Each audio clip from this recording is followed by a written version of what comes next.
Welcome back to my channel. Tracy here. In today's video, I'm just going to show you a quick way to do a masking technique using my Scan and Cut. So let's go ahead and jump in.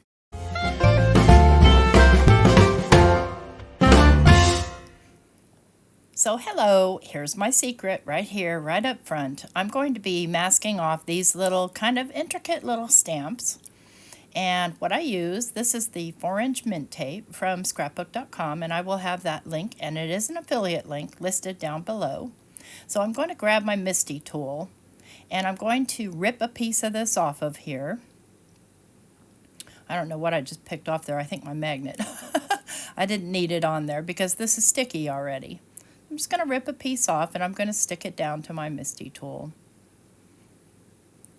And I'm just going to go ahead and pick out some stamps that I'm going to want to make masks out of.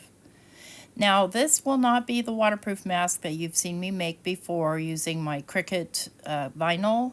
This is just a quick masking technique. Once these are done, they're basically one and done. You could pick them off and use them again if you wanted to, but I don't typically because I'm a slob and that's that.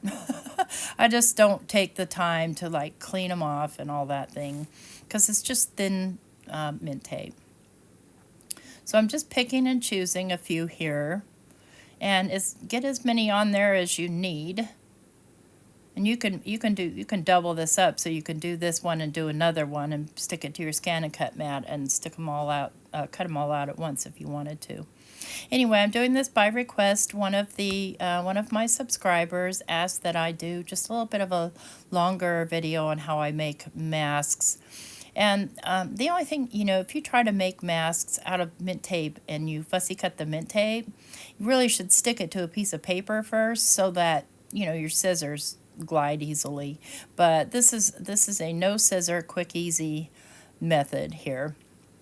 So I'm going to go ahead and stamp these out, and I'll stamp them out in my Stellar ink. The one thing I want to caution is you don't want to smear your ink, because if you smear it, the Scan and Cut might get confused. And I smeared mine a little bit. It worked out just fine, so I'm not too worried about it. So I'm just going to stamp these a couple of times. I want to make sure they're nice and dark and that there are absolutely no gaps around the outside lines. So I'll stamp it one more time. And it looks pretty dark, but I need it to be a little bit darker. As much contrast as you can get. The Scan and Cut doesn't distinguish whether the background color is this mint color or white. It just distinguishes the two colors. So we'll make sure these are good and stamped down. And I do like to kind of let them dry a little bit. Just, for smearing purposes, because if I can smear something, I will. Okay, I need just a little bit more along this guy's ears. And I think that's good. Just double checking, making sure. And then while that's drying, I'll go ahead and take the time to clean off my stamps. Typically, I won't do that on camera, but this was kind of a last-minute thing. Like, I was doing this project, and I thought, why don't I just film it and share? Because, maybe you want a one-layer card. Now, there are dies to go with these, but if you know me or follow me, I'm not a big fan of the white border around die cuts, particularly if I'm building a scene. So I would rather build my scene flat.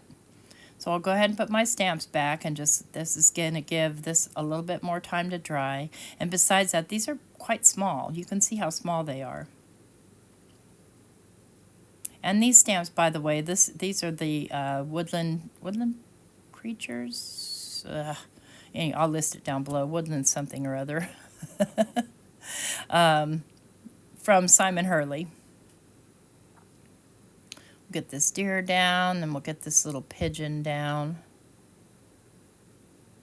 And you'll see the finished project at a later date when Ranger posts it, but I did want to go ahead and post up how I did it so that that's ready to go. Okay, so now I'm going to grab my Brother Scan and Cut mat, and yes, it is disgusting. It's been around for, 4 years or so and had a lot of love. And I'm not going to replace it until I absolutely have to, until it's ripped to shreds and it just won't cut anymore. Still works just fine. So what you see me doing is just making sure that my tape's down. Now, if I'm doing a regular piece of paper, I have to tape it down because there's barely any sticky on my mat at all.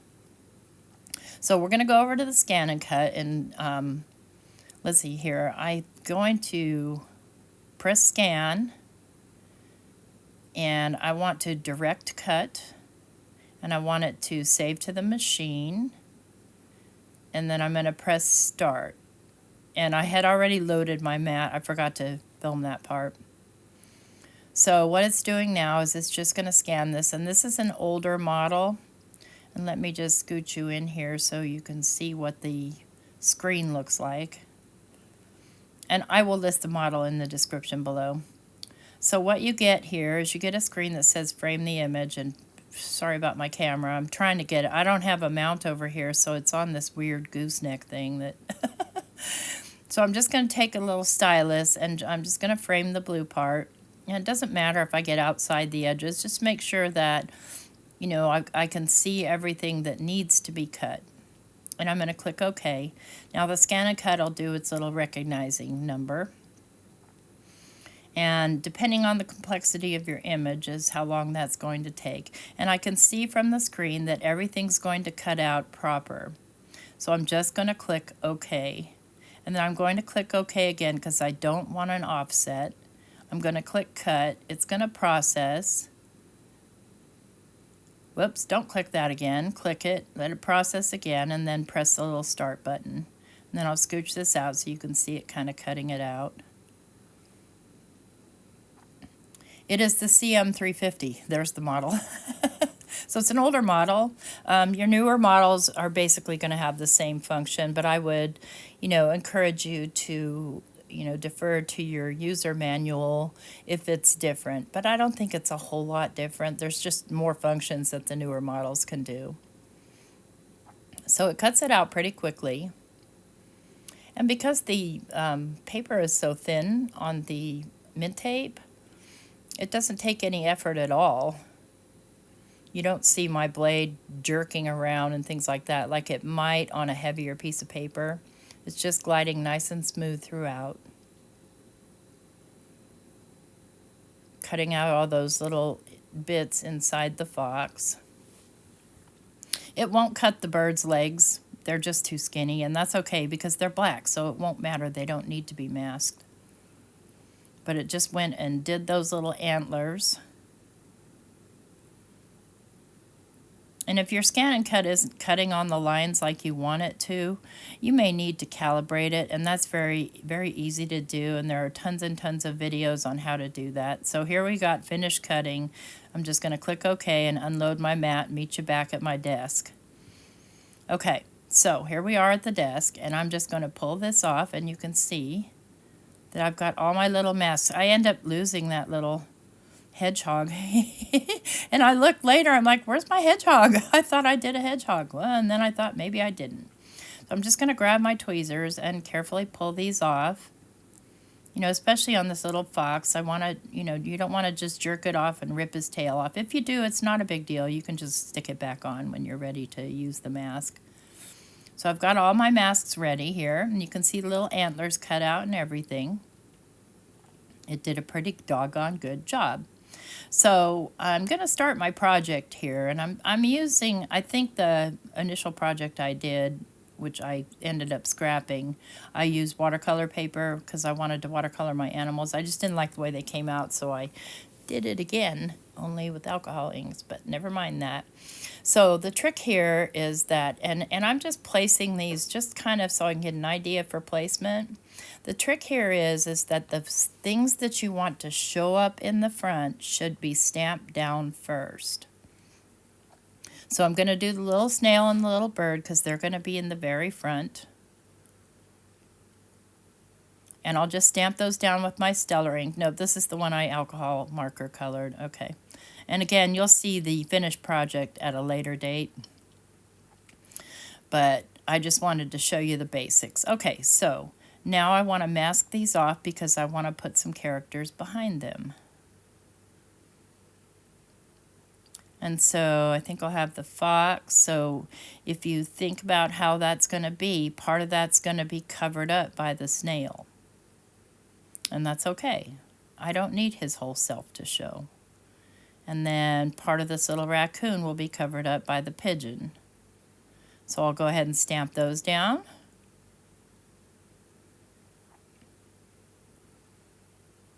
And just make sure I give a good nice firm press, and they came out perfect. So now I want to mask those because I want to put a couple of larger animals behind them.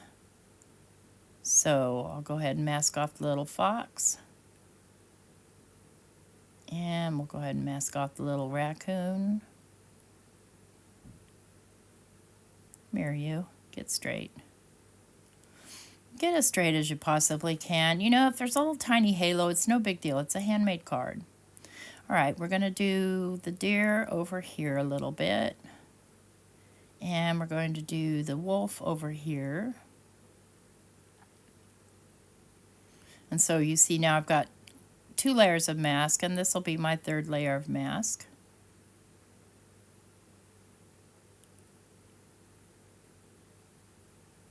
And so you can see that the deer is going to be back behind little fox. So I'll go ahead and mask these guys off because there's more. I need to do a background, right? There's more to do. But I also want to stamp one of the little ethereal trees. So all these things are masked off, and I have to decide where I want the squirrel. And I think I'll put the squirrel down here so that we've got kind of like a fat U formation. So I'll stamp him down, and this will be layer 4 of masks. And he's kind of back behind, but not much because he's, you know, front and center. But anything that needs to be tucked behind will be tucked behind. And then we'll go ahead and lay the mask down for that.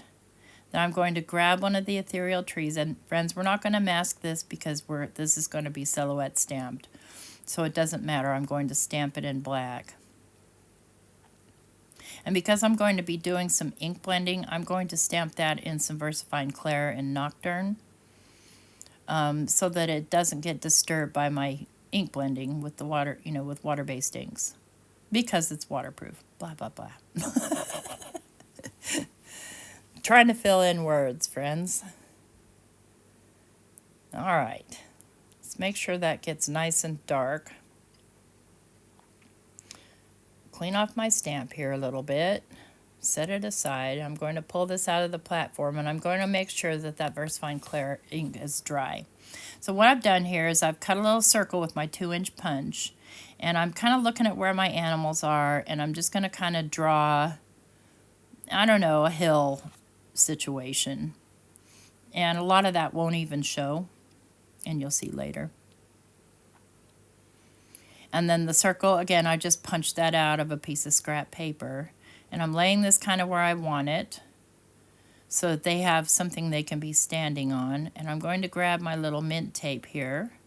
And I'm going to just make it into a little, I don't know, a little whirligig thing. And I'm going to stick it down on the tree.